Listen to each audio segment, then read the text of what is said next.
Hello everybody, Virtual Dr. Nardi here, and I am back with a brand new video. In this video, we're going to be talking about research topics. More specifically, we'll be talking about selecting a research topic. Now, there are four main sources of topics, four main ways that we choose our topic. We could choose topics based on personal experience, but usually in psychology, we stay away from this, so we will not be doing that in this video.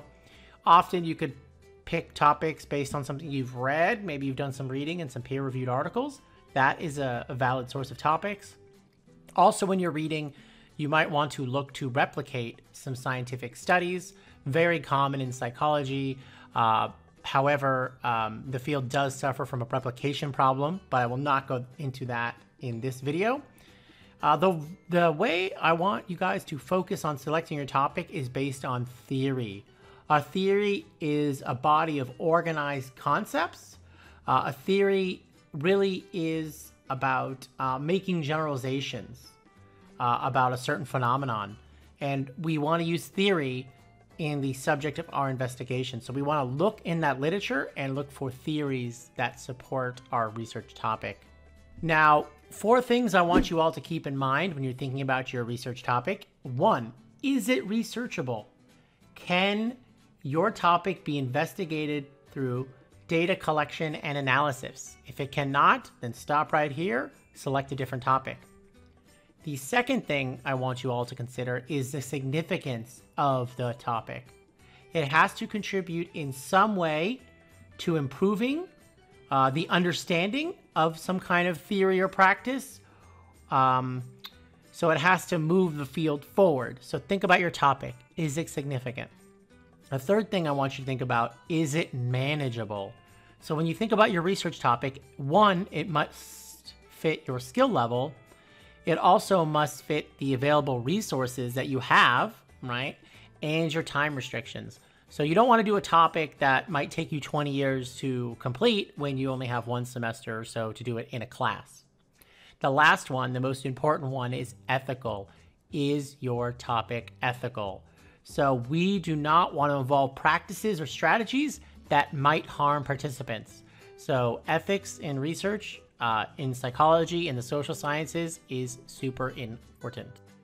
The other important consideration for your paper is the scope of the topic.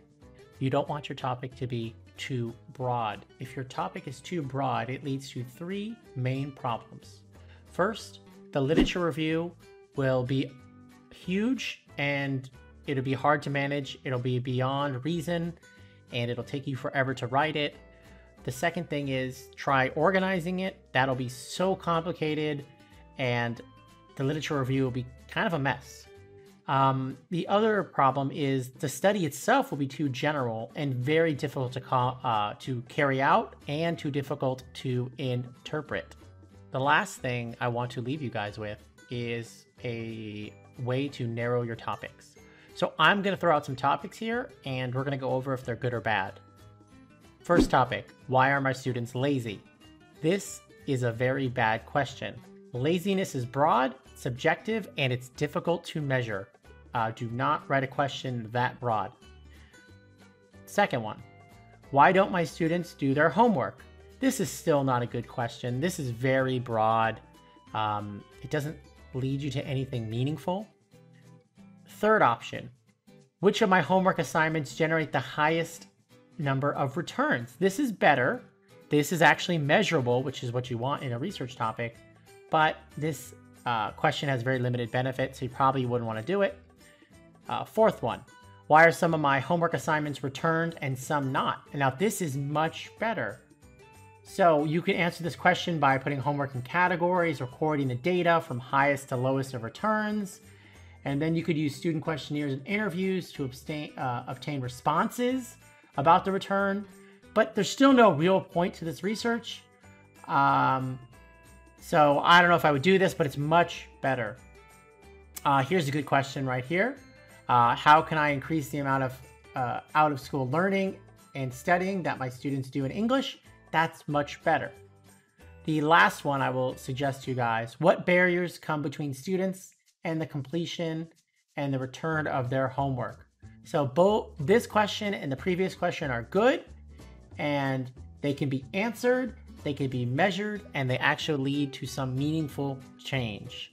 Now, with that said, if you have any questions, send me an email. Thanks for watching. Virtual Dr. Nardi out. Take care.